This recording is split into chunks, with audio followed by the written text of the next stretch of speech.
Okay, Robin. Great. Thank you, Beth. I want to again welcome all of you to the American Canoe Association's 141st annual membership meeting. As Beth said, this meeting is being recorded. It will be posted on the website and available for people to review afterwards. Next slide, please. So as you can see, the agenda today will include some opening remarks from me. Then we'll move on to national awards and the state directors contest winners. From there, Beth will provide an annual report and speak about the budget. I'll come back and talk about the board of directors nominee slate, and then we'll briefly speak about some potential bylaw changes and a timeline for those. So next slide, please.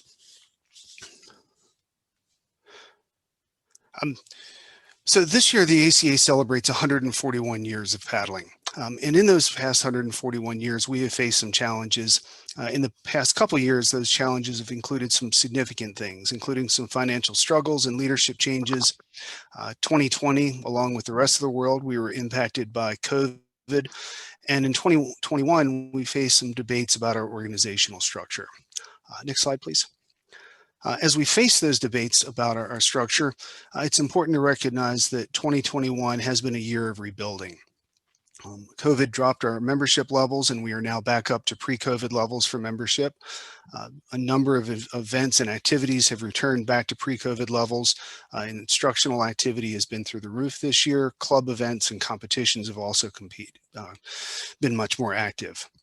We have started taking steps to address diversity, equity, and inclusion issues in the ACA.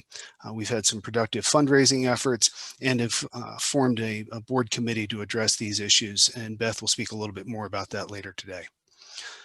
State directors sponsored a contest focused on developing introductory level instruction, reaching the millions of paddlers who are currently not receiving any type of introductory instruction. And this contest was we hope is successful at exposing paddlers to core safety information that'll help them stay safer on the water. 2021 was an Olympic and Paralympic year, and we had some successes in there. And then some behind the scenes things that unless you were a board member or staff member this year, you probably didn't see, but will have impacts going forward, are continued efforts to improve business practices. That's led to significant reductions in overhead and operating expenses. We also this year streamlined our website and updated it, and continued enhancements to the course management system to improve its functionality for instructors. Next slide, please. So the decisions that have been made in the past couple of years have created some resources that will allow us to better serve ACA's membership and better to serve the paddling community. We have more than 20 million paddlers in the US and many more than that worldwide. Our hope is to make sure that we can reach out to them and provide a stronger value for ACA membership and better support the paddling community. Next slide, please. So with that as an opening, I get to turn things over to Kelsey for what I enjoy most about serving as chair of ACA's board of directors, and that is engaging with the award recipients. The ACA Annual Awards recognize achievements made by ACA members and organizations, and I'm going to turn it over to Kelsey for her to begin that. Thank you. Hi, everyone. Good afternoon. This is Kelsey Bracewell, and I have the pleasure of serving you in the Safety Education and Instruction Department. I'm bringing you a brief presentation today to honor our National Award winners. And I invite you, if you know them or want to congratulate them, to type some comments in the chat feature today. Just to begin,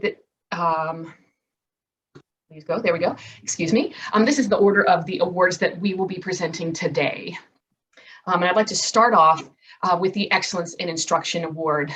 Many of y'all may already be familiar with this, but this is presented to an ACA member for outstanding contributions to paddle sports education and instruction. It is my supreme honor to present that award today to Mr. Jeff Adkins. Cool. If you happen to know Jeff already, he's got a great sense of humor, and he uses exploration and observation to break down barriers for his students and help them feel safe to try new things and push themselves through challenges. He models what it means to be a skilled instructor, and through his own teachings, he has acquired a great toolbox of skills, is flexible and adaptable. And his philosophy celebrates the joy of kayaking and honors the experience and progress of all of his students. So I'm really proud to present this to Jeff and his outstanding contributions to paddle sports. If you'd like to give a round of applause to Jeff, please type it in the chat. Thank you. The next award that I have the pleasure of presenting to you today is the Green Paddle for Waterway Conservation. This is presented every single year to an individual or a group that's made an outstanding contribution to paddle sports by protecting, America's waterways.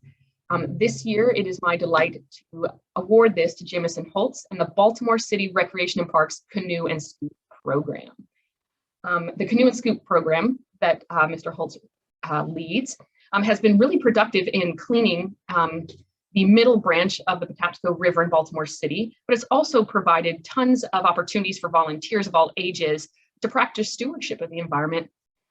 It also has recruited local businesses and organizations to clean up the shoreline, and this past year has had over 21 groups, 330 participants, over 300 trash bags collected, and over 5,000 pounds of garbage has been removed. So please join me in congratulating them for their outstanding efforts for the Green Paddle Award.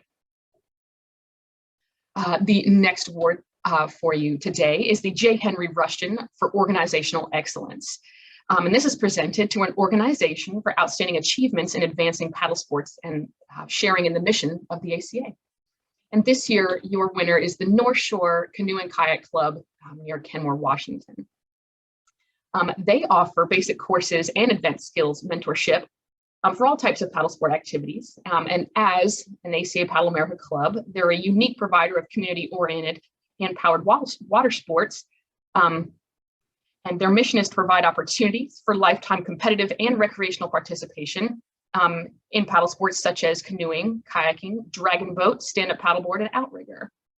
Their board consists of local volunteer community members who all share a passion for development of a vibrant and lasting outreach program. So please join me in congratulating them for their outstanding programming, community building, and commitment to paddle sports opportunity and growth. Our next award is the Joe Pena Volunteer of the Year Award. This is presented to a volunteer each year for extraordinary service at the local, regional, or national level. It's my honor to give this award to Mr. Jeff Mazanik this year. He is a tireless volunteer, event organizer, ACA instructor, community leader, and has served as the president of Northeast Wisconsin Paddlers for the past 8 years.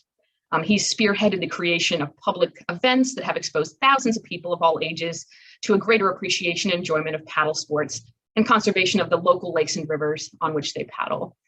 And as an ACA instructor, he's volunteered to organize and teach kayak classes held annually in conjunction with their local YMCA. He also is a guest instructor at the Door County Sea Kayak Symposium for about the past decade. He's dedicated himself to serving his local Wisconsin community and the national paddle sports community. His volunteer time and initiatives that he's envisioned and carried out are evidence of his extraordinary service. So thank you and congratulations to Jeff. Our next award is the Sanctioned Event of the Year, presented to the top ACA sanctioned event as is nominated by the public. And it's my honor to give this award to the community river float events that were hosted by Diversify Whitewater. So they hosted lots of different kinds of events, skills building events and community floats this past year. They're a national nonprofit organization that works to promote diversity, equity, and inclusion in paddle sports by removing barriers that exist for Black, Indigenous, people of color, and their allies in kayaking, canoeing, rafting, and stand-up paddleboarding. They accomplish this through events, providing free use of equipment, communicating how to effectively address these DEI-related issues on the water, conservation, representation, and mentorship. So please join me in congratulating Diversify Whitewater for their amazing, impactful events that they've hosted this year. The next award that I have to give is the Havens Leadership Award. If you happen to be familiar with this is awarded to individuals whose practices and behaviors best serve the interests and successes of USA paddle sports athletes. This year, it is my honor to present this award to Tamara Adelberg. She has been remarkably generous with her time and her talents, and she brings passion for action and follow through to every one of the projects that she takes on. Without her dedication, we would not have been able to stage the 2021 Olympic sprint trials in Sarasota, Florida, or the slalom trials that were held in Charlotte, North Carolina. Excuse me. As the ACA's volunteer COVID officer, she was instrumental in ensuring the safety of the athletes, the staff, and the volunteers at all of our national and international events. She has been an enormous asset to the national team travel and training camps organization.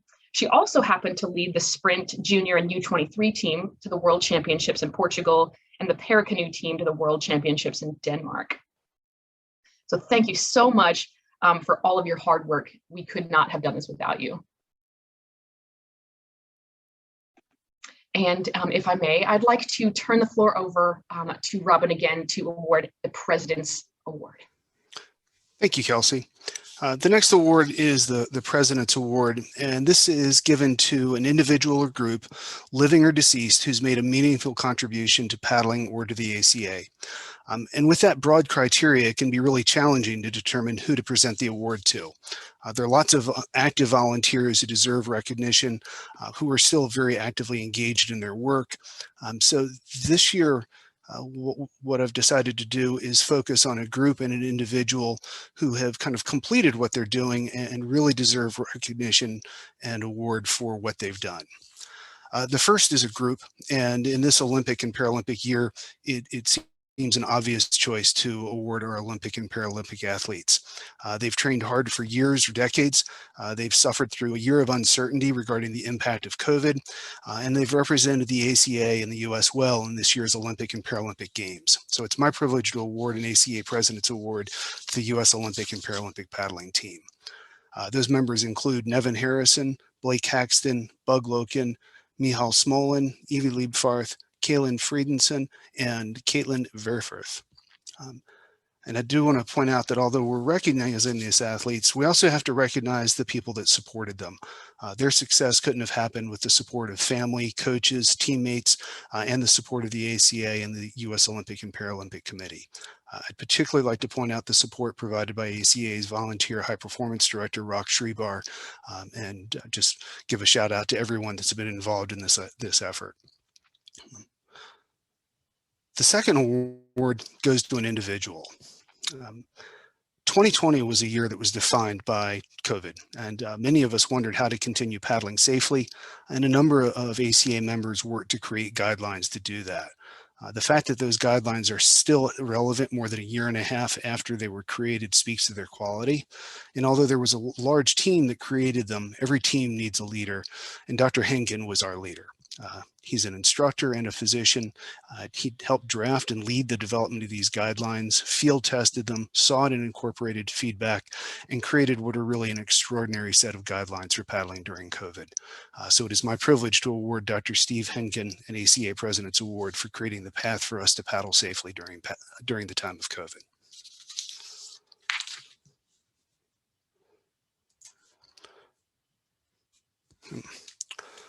The final award today is the Legends of Paddling Award. When we review former recipients of this award, it's true that they really are legends. They're people who've been instrumental in developing our sport, supporting it and guiding it for decades. And the person receiving the award this year will fit right in with this. This year's recipient started off as a paddling competitor, but for more than 40 years, he's been certified as a paddling instructor. As an instructor trainer, he's certified hundreds, if not thousands of instructors. As an instructor trainer educator, he's mentored dozens, perhaps hundreds of instructor trainers. He's served for decades in a variety of ACA leadership roles, Including many years on ACA's board, he served as chair of the ACA Safety Education and Instruction Council and is a member of a number of instructional discipline committees. Most recently, he has served as chair of ACA Safety and Rescue Committee. In that role, he's been instrumental not only in developing swiftwater rescue curriculum and techniques, but in leading and creating a strong group of experts to help grow swiftwater rescue as a distinct paddling discipline. This year's recipient is a good friend, a mentor, and someone with whom I've been privileged to teach. It is my very great honor and privilege to recognize Sam Folks as a legend of paddling. Congratulations, Sam, and we will make sure that you get recognition for that. So thanks to everybody for your attention to these awards. As I said, this is really the highlight of the year for me, recognizing and getting to see all the strong work that our members do and how that impacts such a wide community. And I think what we've seen today is an example of that. So congratulations to all of our winners, and look forward to doing this again next year. From here, I'm going to turn it over to Robin, forgive me for butting in. If you don't mind, I'd like to take it back for just a moment to announce the winners of the State Directors Conference. Oh, I'm sorry. Thank you. Well. Thank you. Contest, excuse me for that word there.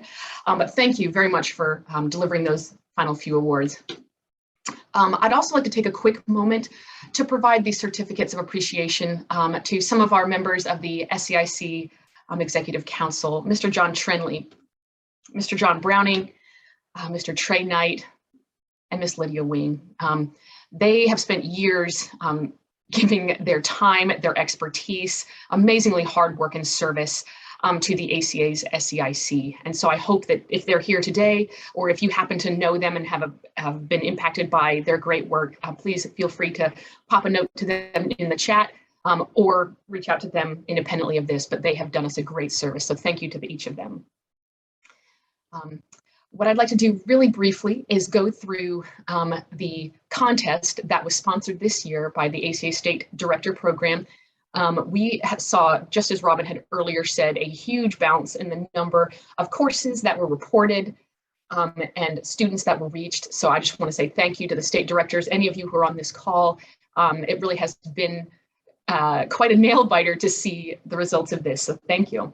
I'm going to start off really quick here with the instructors. This is the top 10, but of course, hundreds and hundreds and hundreds of our instructors submitted courses and participated in this contest. So the winner here is Joseph Yeskis. I unfortunately don't know him individually, but I hope to. But congratulations also to those in the top 10. I know some of you are on the call now. I just want to commend you for all of your quality teaching and thank you for reporting your courses. It helps us understand who's being reached and where we can fill in some gaps. But just as the intent of this contest is to reach those entry-level paddlers with the core information that they need. So thank you guys. I'd like to congratulate our instructor trainers. Those of us who, excuse me, not only teach basic skills building courses, but also certify new instructors and mentor others on the path to becoming trainers. Rachel Nagel is our winner for ITs and Es this year. I think Rachel might be on this call, and if she is, please send her a note in the chat. This is a pretty big honor. You might also see some other names on here that you have been familiar with, or maybe have had the pleasure of taking a course with in your past. So congratulations to everybody who participated in this. Here are the top number of Paddle America clubs who submitted courses, or excuse me, instructors who taught on behalf of these clubs, forgive me. The winner is the Montana Kayak Academy. And you can see there's lots of other clubs here who participated and who conduct great courses and annual events and activities that really strengthen just the breadth of the paddling community and the number of people that can be served. So thank you to every single Paddle America club. These are the top states. So instructors, wherever you taught your course, it was ranked by state. California being our winner. As you can see, we've got some other really cool states who also participated all over the nation. So I want to say congrats to any of y'all who happened to teach a course in one of these states this year. Another component of this contest were some special random drawing winners for 1 free year of ACA membership for an individual instructor, 1 free year for a Paddle America club. And then some states, South Carolina, Tennessee, and Georgia, all hosted special prize packages for their participation in this contest. And then we're going to do 2 special features on 2 instructors, and those individuals are listed here. I've already reached out to each of these people, but I will continue to follow up with them so that we can hear all about their instructional journey, the programs they offer, the people they serve, and what their community means to them. And then we had 5 random drawings for a cash prize, and these are the 5 names that came up in a random drawing. So again, I want to thank everyone who participated in this contest. I hope that you found it engaging and fun, but of course, serving all of the introductory level paddlers that we have. So thank you, everybody. That is the conclusion of my presentation this afternoon.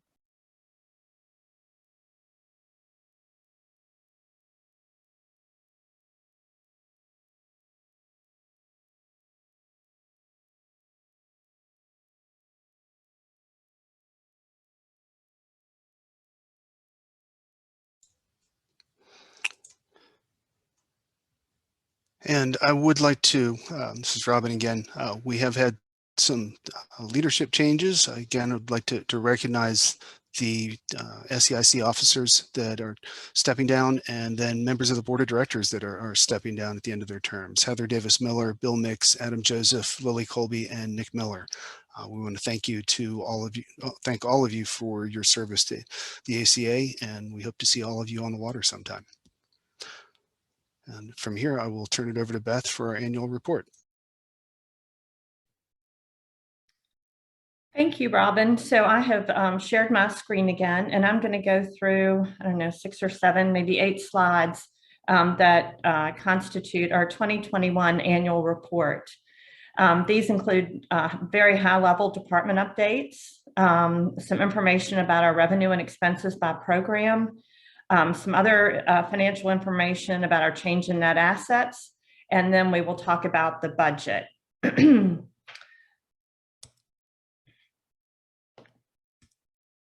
So Robin mentioned this earlier, but I think it is worth noting again that we have been very happy to see that in 2021, our membership counts have rebounded to pre-COVID levels. You can see based on the January 2021 numbers, the membership had dropped to around 13,655, but through the end of October, that had increased by, over about 1,600 members, and this 15,200 number is, about where we were before COVID hit. We certainly recognize, as Robin mentioned earlier, that there are, 20 million paddlers in the US and only 15,000 are ACA members. It's not a very high percentage, so we have a lot of potential out there, and we plan to really hone in and focus on this very sharply in 2022.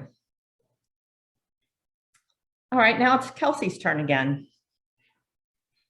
Hey, thanks for having me back. I just wanted to say welcome to the new SEIC board members. You can see them listed here. Anna, Trey, Laura, Dale. It is my honor to work with each of you, and I'd also like to welcome the newly elected at-large and international representatives to the SEIC board, Mike, Tommy, G, and Raph. Each of our discipline committees is also in the midst of their elections for their officers, and those conclude here shortly. I'm also really pleased to say that exactly 700 instructors submitted their votes in the discipline committee elections. Of course, we have way more instructors than that, but I'm really pleased at just the turnout. It shows that you care and that you have some investment in where all these discipline committees go and the work that they do. So thank you to everyone, and I really look forward to working with you.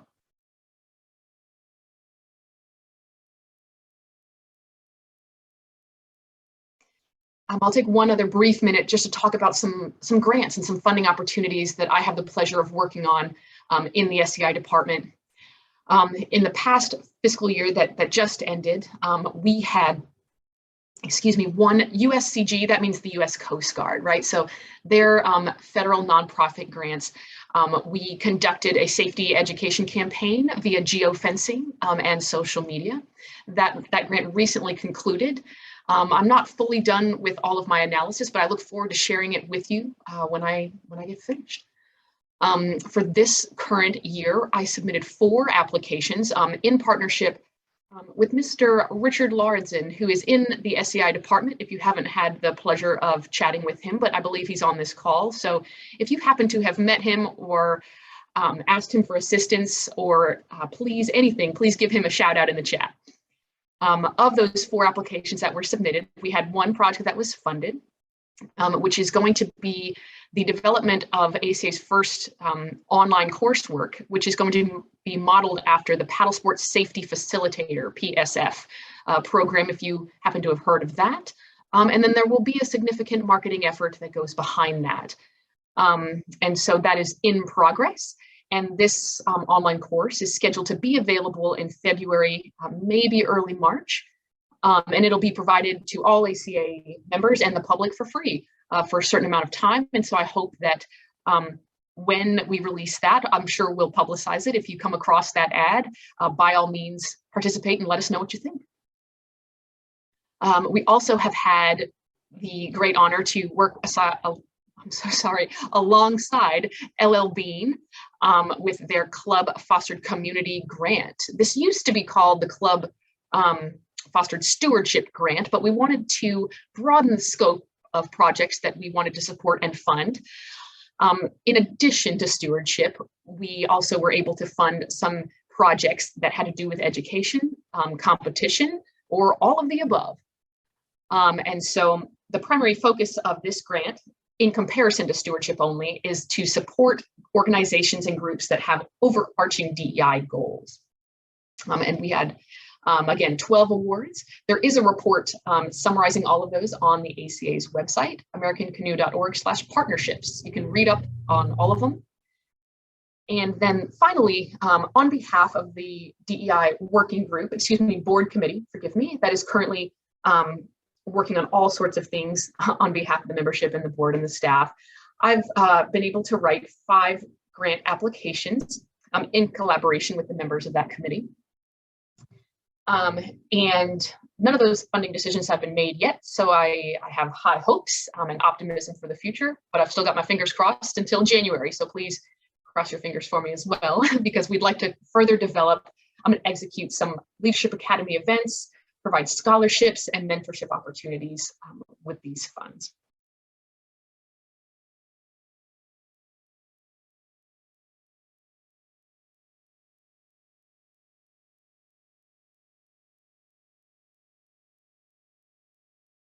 Beth, you're on mute.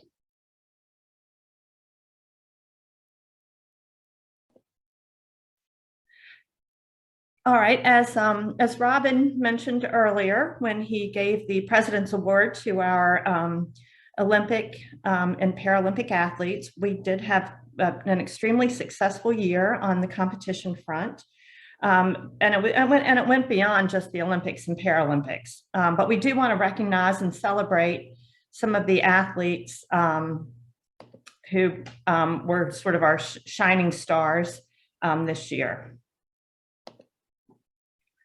Robin mentioned Nevin Harrison. Nevin was our gold medal winner in Tokyo. She paddles a canoe and the distance was 200 meters. She is a wonderful person, an amazing athlete, and a fierce competitor. And we congratulate Nevin and are so proud of her accomplishments in 2021. Next, we had a winner of the silver medal in the Paralympics, Stephen Blake Haxton. Stephen is also an amazing athlete. He, when he went to the Olympics, he participated as a rower and as a paddler. So he was, he spent the first part of the time, rowing and then paddling, and he ended up with the second place, we were very excited about that.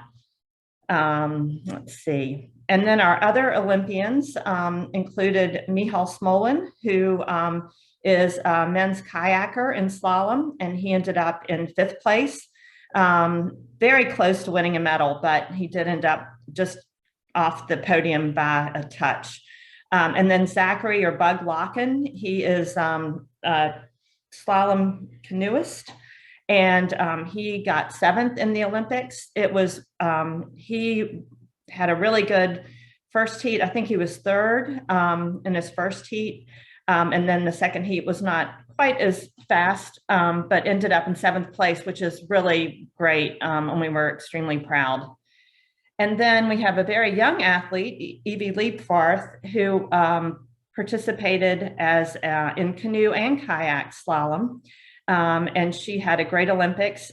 She was only 17, or maybe it just turned 18, but she has many years of competition ahead of her, and I know is already very focused on Paris in 2024. We'd also like to mention a couple other athletes. Kaelin Friedensen, Robin mentioned her earlier. She participated in the Paralympic Games. She is actually a talent transfer from wheelchair tennis, and has recently, relatively recently taken up paddling. And so she had a great Paralympics and is already training for Paris. And then we have 2 other young athletes that we wanted to mention. Kaelin Friedensen, who is another slalom athlete, but he finished 1st in the extreme slalom at the World Championships this year, Junior World Championships, excuse me. And then also Ria Sribar, who finished 3rd in the under 23 World Championships in the women's kayak slalom. So the great news is we had a very successful year, but even better news is that all of these athletes are very intent on training for Paris, and some have even committed to competing in LA in 2028. So that's pretty exciting. All right, stewardship. Kelsey, I think you were going to touch on this one. Yes, I have the honor to present a little bit of information on behalf of Brett Mayer, ACA's Public Policy Chief, who's unable to be here today, but he does send his regards to everyone in attendance. He just wanted me to mention a couple of items that ACA is committed to supporting at the national level of stewardship and policy. Part of what I had earlier mentioned, our LLB grant, we do still put significant effort into stewardship-based projects, but also we are still a strong supporter and participant, excuse me, in the initiatives spearheaded by the Outdoor Alliance. And most recently, if you happen to follow ACA on social media, you've seen our continued support and comment campaign for Save the Boundary Waters. We also, more at a local level, we provided a lot of expertise and consultation to a public river access point in the city of Raleigh, North Carolina. We also signed on to a petition to protect the DuPage River in Illinois. So Brett also, he has the pleasure of supporting the state directors and learning more about those grassroots events, clubs, individuals, and organizations that have stewardship and public policy interests. So thank you very much for the opportunity to serve you in these ways. And if you would like to get involved or bring to our attention any of your local stewardship or policy related concerns, feel free to pop it in the chat and I will forward that message to Brett.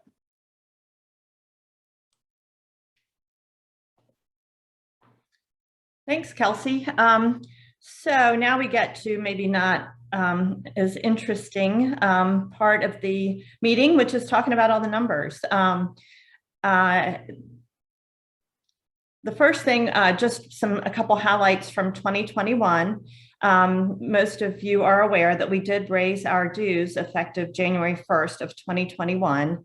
And we did see an increase in our dues revenue of over $230,000. So this was in part due to the rebound in membership counts, but also due to the fact that we returned our dues actually to our pre-2019 levels. We saw a little bit of growth in our e-store, and then we did apply for and receive what was considered a loan at the time from the Paycheck Protection Program, which was offered by the federal government in response to COVID. And so we had done a first draw in 2020, and in 2021, I applied for a second draw, and we did receive $91,000 from that program.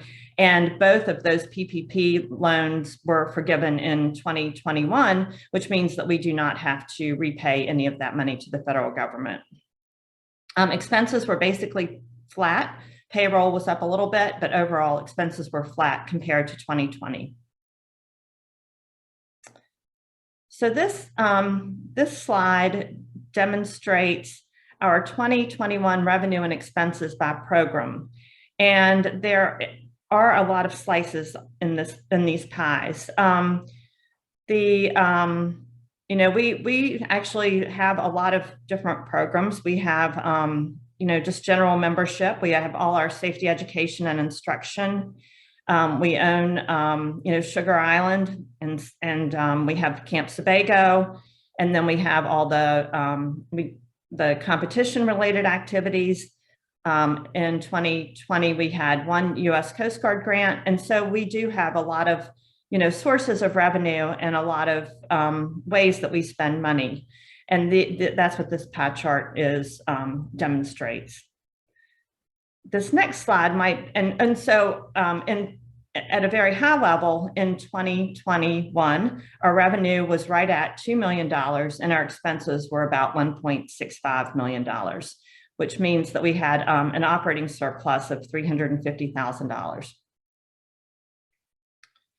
The one thing I do want to talk about is that when you look at our revenue and expense numbers, they are in a way, I don't want to say misleading because they're accurate, but they're maybe misrepresentative of our true revenue and expenses from an operating perspective. And what I mean by that is that a lot of the money that we bring in the door is passed through, and we bring it in, for a specific purpose, and then we pay it out for a specific purpose. I think there are a couple misconceptions about some of these numbers, so I did want to touch on this for just a minute. For example, our Coast Guard grants. The way Coast Guard grants work is that we get a certain amount of money from the Coast Guard for a very specific purpose or project. But most of that money is then spent on contractors. It's spent on employee salaries. And there's and that's the employees who are working on that project. So at the end of the day, there's very little money that is left over, if you will, from the Coast Guard grants. So for example, on a $150,000 Coast Guard grant, we may end up really sort of earning for indirect expenses, $10,000, $11,000, $15,000. It's not really a lot. So that's one source of, I think, confusion and maybe a misconception about the way those work. The other thing is that we do get a lot of grant money from the U.S. Olympic and Paralympic Committee. I think last year was about $330,000. And that money is primarily to support our high performance athletes. And then we also get money from the U.S. OPC from a group called NGB Services. And that money is to provide administrative support for things like compliance, communications. We this year have applied for some grants for coaching, and we've applied for some other grants for assistance from a technology perspective. So the money there, we are obligated to spend all of it every year on the purposes for which it is given to us. And so that's a big chunk of money that is simply pass-through money. The other is the athlete paid program fees. So this is another one. When our athletes travel to national or international events, they and their families actually pay all of their expenses. So what happens is that the ACA collects fees from the athletes and their families, and then we use those fees to pay for, the entry fees for international events, hotels, airfare, and that sort of thing. And we are very disciplined about charging the appropriate amount for each event, to make sure that these fees cover all the costs related to competition. And then we also get some other small grants and sponsorships. Kelsey's already mentioned the LL Bean grant, that's $13,000. And again, we get $13,000 from LL Bean and we give out $13,000. We also have a couple athletes that are sponsored by the Nantahala Outdoor Center. That money is also passed through. And then we get a little bit of money from Dell, and that is specifically for the canoe polo team. And then Camp Sebago and Sugar Island fees, those are really kept separate from ACA's operating revenue and expenses because, those fees are paid for a specific purpose. And that's what the money is used for, is to support Camp Sebago and Sugar Island. So in 2021, of the $2 million in revenue, about $650,000 of it was what I would consider pass-through revenue. And so that, I think, helps frame a little bit better our actual, operating revenue.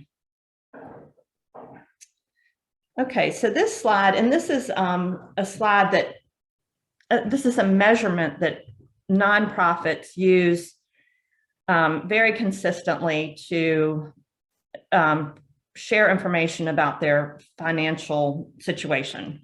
And this is, it has to do with net assets. So not to get too in the weeds, but our net assets are sort of,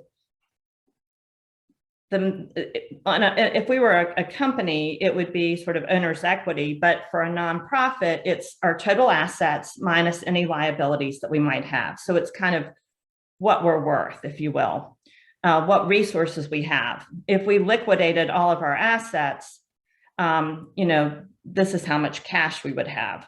So this includes Sugar Island. It includes some acreage that we own in Fredericksburg.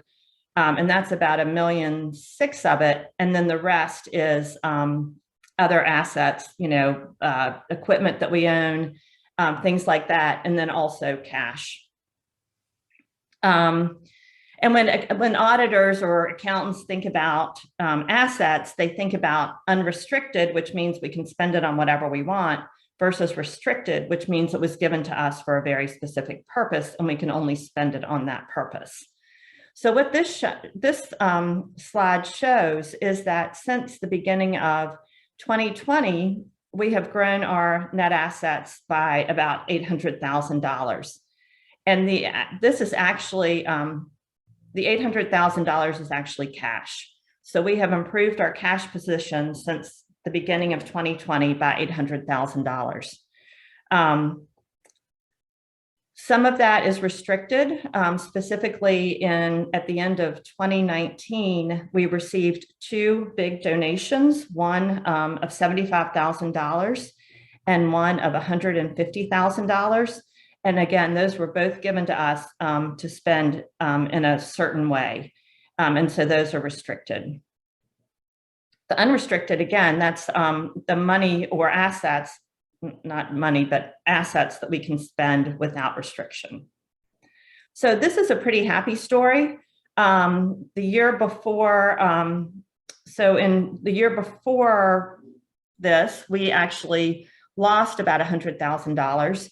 And so the fact that we've been able to sort of turn that around and to grow our net assets is very promising for our future. So how did we grow net assets? Well, it was a combination of a couple of different things. One is that we have worked really hard to be very disciplined about spending money. And we have spent a lot of time looking at some of the processes that we had in place, and also some of the business activities to make sure that they were really sort of paying for themselves. So a simple example of that is that when I arrived at the ACA, we were doing a lot of paper mailings. I mean, a lot. And we took a step back. This was during COVID when we had some time to do this, and really evaluated the money that we were spending and the benefit that we were getting from spending that money on these paper mailings. And we realized that it really wasn't, paying for itself. So we cut a lot of those out. They're just a little bit here and a little bit there. It's added up to a lot of money that we've saved. We've also paid down our short and long-term debt. We have, gosh, we got this a long time ago, a line of credit with Wells Fargo, and we have paid that down from about 200,000. Wait, I might not be remembering this correctly. Well, we've paid it down a lot. Now it's at around $20,000. And so that really helped reduce our long-term debt. We also had pretty high accounts payable a couple years ago, and we have virtually paid all of that down to, we pay our bills on time, basically. Again, I mentioned the Paycheck Protection Program and the two draws that totaled about $186,000. And again, both draws have been forgiven in full.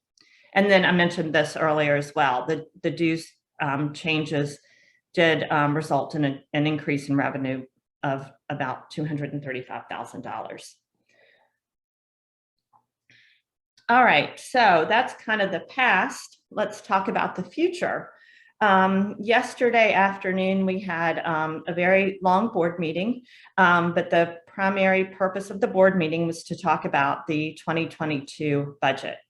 And the board yesterday approved an incremental investment. And when I say an incremental investment, what I really mean is if we look at our 2021 expense run rate, the investment is incremental to that. So yesterday, the board of directors approved some new positions. One is a communications coordinator that will serve all of our constituencies.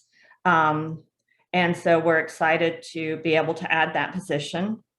The board also approved a part-time diversity, equity, and inclusion coordinator, which was requested by the DEI board committee. We're very excited about that. The board approved spending about $10,000 on DEI training for the board, staff, and other volunteer leaders from SCIC and competition. The DEI board committee did a lot of due diligence in order to find a trainer that they thought was appropriate for the ACA in our situation. And they have identified a woman that they think would be really great for us. And so we plan to move forward with that now that we've gotten approval from the board to spend that money on training. And as I'm talking about DEI, I would like to recognize our two co-chairs, Anna Levesque and Risa Shimoda, who are very dedicated to the DE&I effort and are running our DEI board committee. I'd also like to recognize John Browning, who's been very involved in that effort, as well as Kelsey and Lily Colby. The other thing, the board approved some expenditures related to bringing in an outside resource to review our instructional curriculum and to provide some support to SCIC on that front. And the board also made a strong commitment to provide financial support for the state directors, to invest in an in-person ITE meetup, and also an in-person ITE rendezvous. The board recognizes that instructors make up the majority of SCIC membership, and the board wants to show them that we are creating opportunities for them.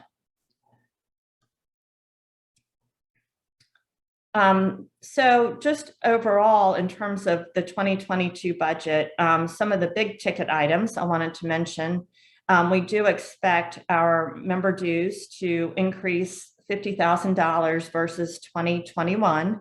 That's not because we're raising the dues at all. It just recognizes that we have an extra quarter of the dues increase in 2022 than we had in 2021. We are expecting a small drop in SCIC fees. This is partially due to the fact that during COVID, we extended the expiration of a lot of instructor certifications. And so now we are expecting, some decline in SEIC fees as some of those instructors decide not to, remain certified. And then we expect a small drop in insurance income. So from an expense standpoint, we are budgeting for $140,000 in payroll and benefits, and that includes the new positions that I just mentioned. We are also anticipating an increase to our insurance. We spend around $100,000 a year on insurance, and unfortunately, the market continues to tighten up. And so we don't have a quote from a company that says our insurance is going to go up that much, but just to be conservative, we are budgeting for a $20,000 increase in our insurance premiums. But on the other hand, we do expect to continue to tighten up on some of our expenses. We moved our office at the end of 2020 and calendar year 2020 from, I guess we probably reduced the size by 50%. And that has really lowered our rent expenses as well as utilities and other sort of office related expenses. And then we continue to look at operations, and this is some of this is printing and mailing. Some of this is related to technology, but we're also anticipating a drop in our operational expenses of $30,000. So, so those are the big ticket items on the budget. All right, I think that's it for me. Robin, I'm going to turn it back over to you to talk about the board slate. Okay, thank you. So the voting for our board of directors has been opened. I would like to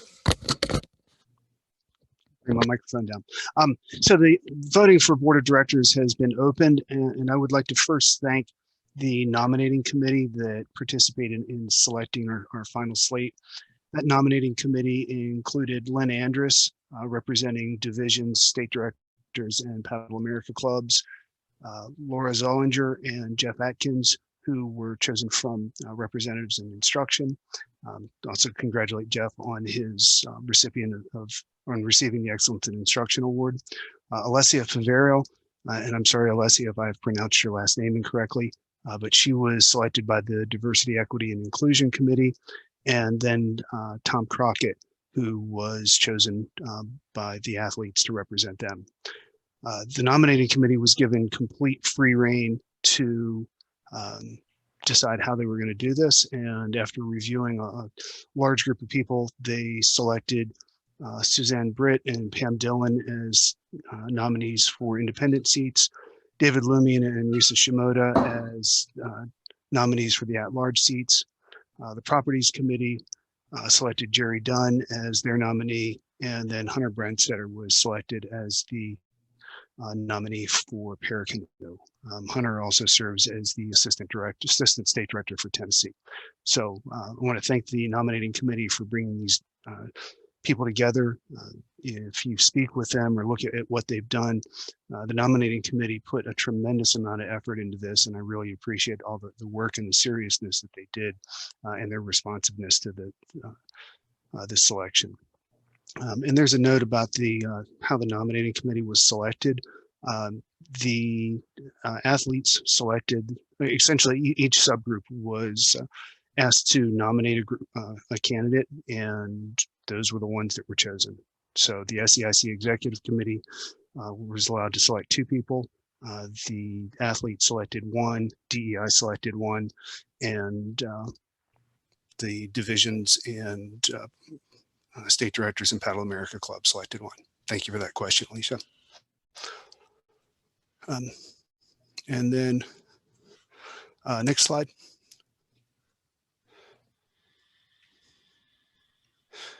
So something that is hot on everybody's mind is potential changes to the bylaws. As we all know, there are potential to change bylaws and some impact on what ACA will be doing in the future. We really want to make sure that everyone gets full and accurate information, and the board has continued to get information. So what we've chosen to do is postpone a vote.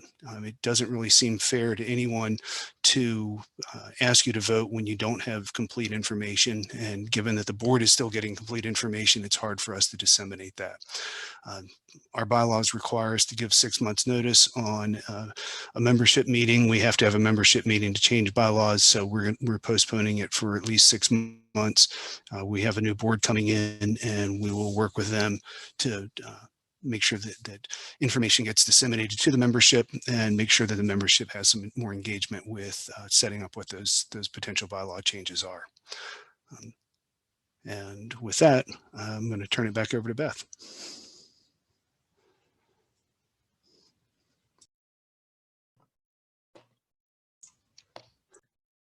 We are much speedier than we thought. It's only 1 o'clock and we are finished with our formal presentation. If there are questions, I know Anna, you've been monitoring the chat. Are there any questions that we should answer? Or if anyone wants to submit any questions now? I know we shared a lot of information. We will make the video and audio recording available, as well as the PowerPoint.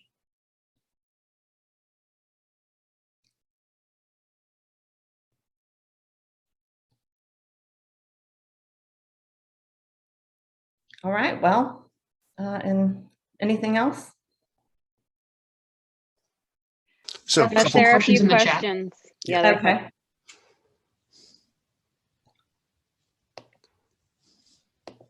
Can you read them, Anna, or should I open up the chat and go through them?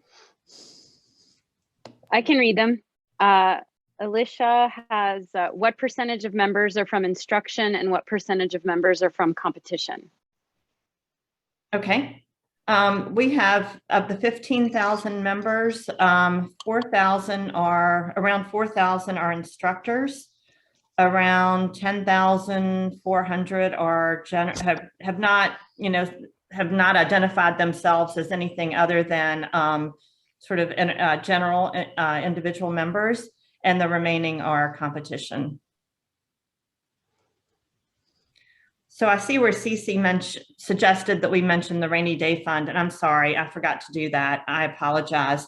One of the things that the board did, which I think is super important for the future of the ACA, is to set aside almost 6 months of operating expenses as a rainy day fund.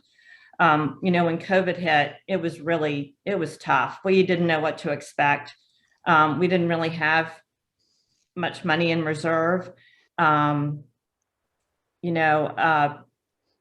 It was scary. And so I think it's really great that the board has decided to take the PPP money and some other funds and to set those aside as a rainy day fund, which is just good nonprofit governance. 6 months is the minimum that's recommended for nonprofits to do that. There's another question from Paddle Casey. Any new support options in the works for PACs? Well, I think some of our some of the things that we're doing generally will help the PACs as well. But one of the things that we definitely need to do to help the PACs is to share better and more accurate information about the insurance that we provide. I think we've talked about that a lot, and we did some work on that in 2021, but that has definitely got to be a high priority in 2022. But we also have one of the two big donations that we received is to support clubs. So we're hoping to form a committee who will help us figure out the best way to administer that money to help some of our clubs. But I would love to know your name so I can call on you to help us with maybe with some of these efforts.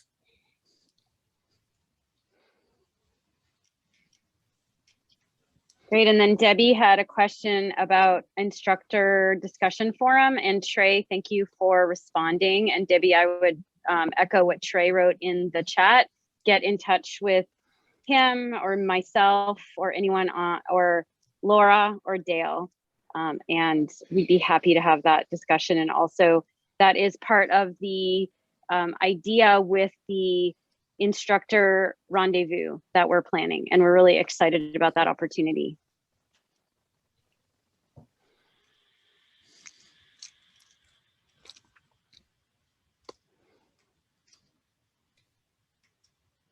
I just maybe want to say, you know, we've thanked a lot of people, but everybody on this call should be thanked for, you know, supporting ACA in your own way.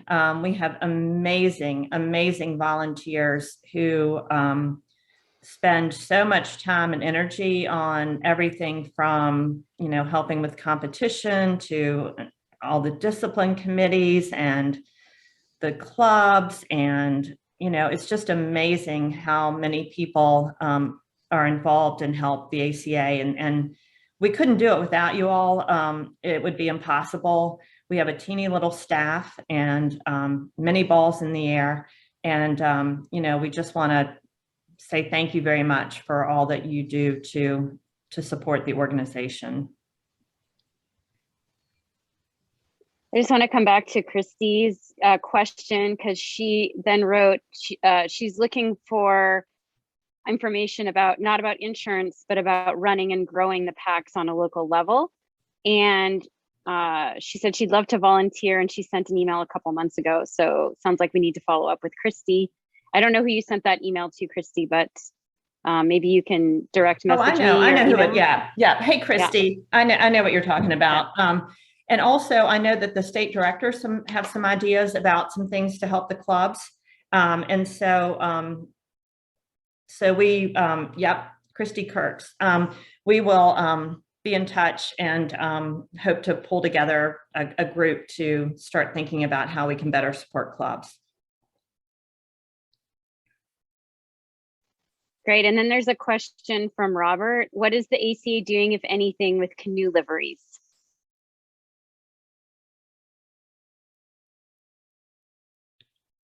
Canoe liveries. Well, we have, I don't know if this is, maybe somebody else is better qualified to answer this question than me. Yeah, I'd like to know, Robert, a bit more depth with your question. Can you be more specific? Like what you have in mind, or what you would like to see happen for canoe liveries? If you want to post that in the chat, that would be awesome.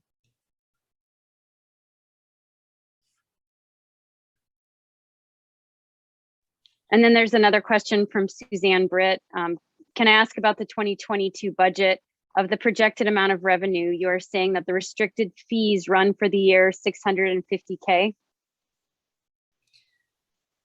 We're saying that of the $2,650,000 of that is money that we get to spend for a very specific purpose. So it's either USOC grants, the athlete program fees, US Coast Guard grants, that sort of thing.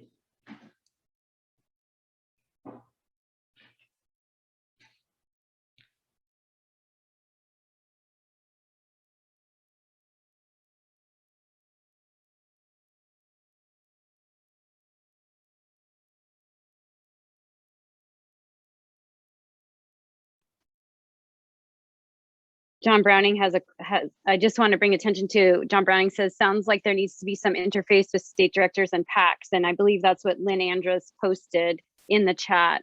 And so I think she sounds like a good point person right now. And Andrea White has been very involved in that as well.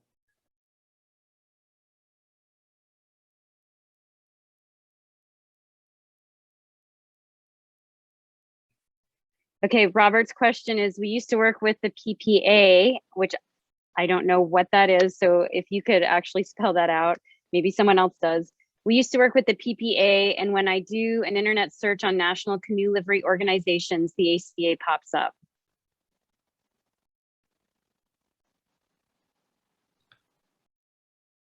Kelsey or Robin, do you know? I believe that was Paddle Sports Publishing, which, if I'm correct, that is no longer.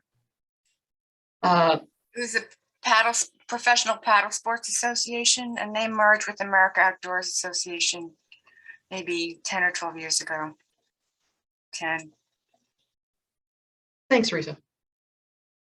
Robert, is your question about certifications or leadership training for canoe or insurance for canoe liveries?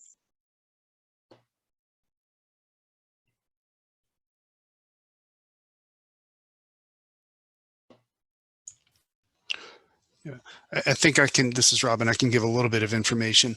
And I'd say with liveries, the big thing that we do is help with instructor certification. We don't really have a trade organization function right now, but I believe that we do have individual members that are working on that, and probably Risa is the best resource for that. Although Andrea White, as she noted in here, has been working in the state of Tennessee to deal with professional paddle sport information.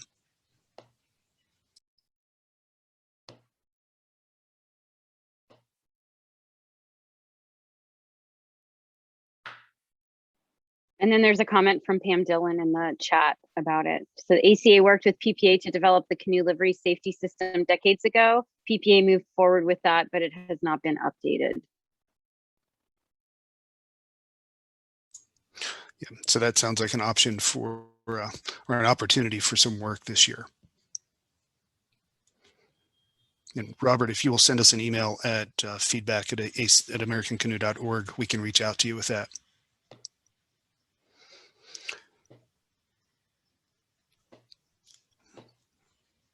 And I've got a note from Lynn Andrus about the regions and affiliated clubs proposal, and that will be addressed when we look at updating bylaws. That'll definitely be part of that.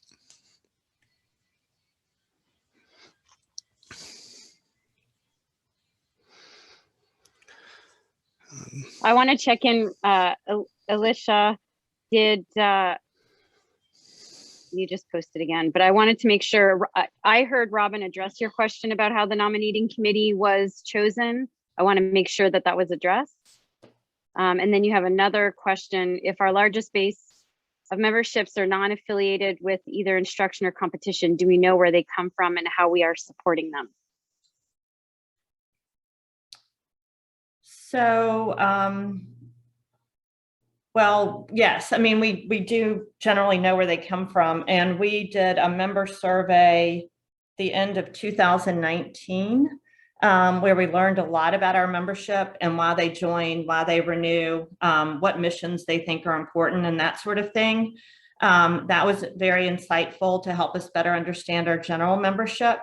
And I think, you know, it'll be 3 years at the end of this coming up in 2022 will probably be a good time for us to do another survey. In fact, we've talked about doing that just to try to get some baseline data for the DEI board committee.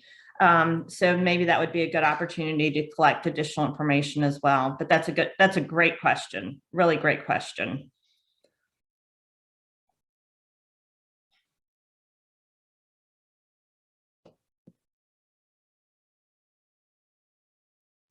Okay, Alicia says she wouldn't mind hearing Robin's answer again on how the nominating committee was chosen. Sure. Robin? Yeah, so under the bylaws, athletes select one representative, divisions select a second representative, and then the board chair selects 3 additional representatives. I personally feel that gives the board chair a little bit too much power. So I asked various constituency groups to select candidates for us. The athletes selected Tom. Divisions, Paddle America clubs, and state directors selected Lynn. And then I put forth to the diversity committee and to SEIC a request to provide additional candidates. And I went down the list of the candidates that they suggested, and the first people that answered the phone were the ones that were selected. So actually we had really, the board had no role in that. That was what was done by the constituent groups. And first, I appreciate the constituent groups, SEIC, diversity and athletes and divisions, state directors and Paddle America clubs choosing really outstanding people. And I appreciate the nominating committee doing such a great job.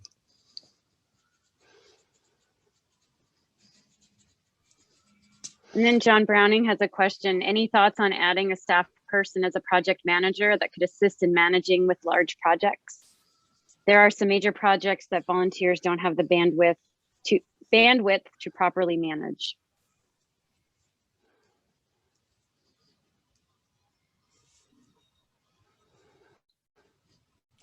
We have definitely talked about that. We have, you know, we're hoping that, well, and John, you've been integral to these discussions, but that the communications person and the DEI person will be able to help maybe with some of the projects, depending on what they are. And I think that Anna can speak more to this with regard to bringing in the consultant to look at the instructional curriculum. Anna, do you want to touch on that briefly? Yeah, I can touch on that. That's not really a project manager, but what we're doing for, so as we all know, the ACA is a volunteer-led organization, and our curriculum has been developed through amazing volunteers, right? Many of you on this call, putting in thousands of hours. And we have never had an outside person or a professional curriculum developer or assessor come in to assess our curriculum. We talk a lot about assessing our, you know, ITs, IC, instructor candidates, and yet we've never had anyone come in and assess our criteria to ensure that we're at the highest standard. And so that's what as the SEIC Executive Committee, when we put together our budget request for this last board meeting, that was one of our top priorities. And so we are working with an organization who has a lot of experience in curriculum assessment, development, and including virtual curriculum. And so we're bringing someone in to do that assessment, give us some feedback and suggestions for next step. And I want to actually let Trey Rouse chime in, because he, as part of the executive committee, he's really taking on curriculum standards and alignments. So one last thing before you chime in, Trey. So this isn't a project manager. We'll be managing this as the SEIC Executive Committee. And John, I think that if you could be more specific with what projects that you would like to see a project manager for, I think it's great to always, you know, have ideas and bring that to the SEIC, bring it to the board. And that's what I would say about that. Yeah, so thanks, Anna. My response to build on what you just said is that we see this as potentially a first step and maybe the only step. We don't know. What we felt was important that someone kind of gave us a big overview from the outside on what our capabilities are as a volunteer organization and whether or not we do need to bring in professional people to manage these large projects. We're trying to better align what we're delivering with what our membership and what the public as a whole is hungry for. And so we may have the capabilities, we may not, and there may be more to it. That's what we're trying to figure out. Yeah, and to John's next about the instructor manual, we don't want to move forward with big projects like that until we have that assessment, because we don't want folks to, right? All of our time is valuable, and there's no point in having us work on, you know, contribute so many hours and energy to projects that then we might decide to change direction. And so I think we want to be really thoughtful about this, and Trey, you can chime in, but we want to be thoughtful, mindful, and develop curricula, develop programs, develop opportunities and member benefits that are sustainable and that are true benefits. And this is Robin. I would add in that, yes, if it turns out that we will benefit from having a project manager to help with an instructor manual or with anything else that we need after proper analysis, yeah, we will fund that.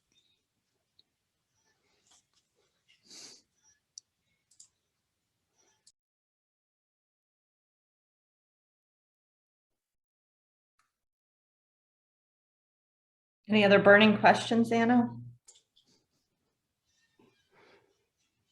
Alicia asked if the instructor manual update is on hold for now, and I'm going to go ahead and say yes. It doesn't mean that we're regrouping, and once we have the new SCIC board in place after these elections are complete, then we're going to have a conversation with everyone as a team, because we are a team moving forward. And Trey, jump in if you have anything else to add.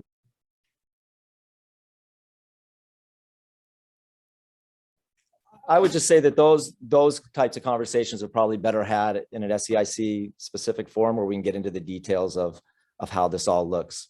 Yeah, thanks.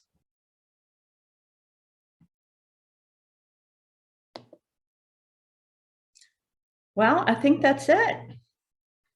Unless anybody has anything else they want to say. This is Robin. If I can just toss in, thanks to everybody for participating. Thanks to everybody for your engagement and your questions, and for being members of the ACA. We look forward to the next year and look forward to steadily improving our organization. So thank you for being part of it. Thank you all very much, and happy holidays to all, and great things to come in 2022 because of all of you. Yeah, absolutely. And thanks, Beth and Robin, for your hard work. Thank you.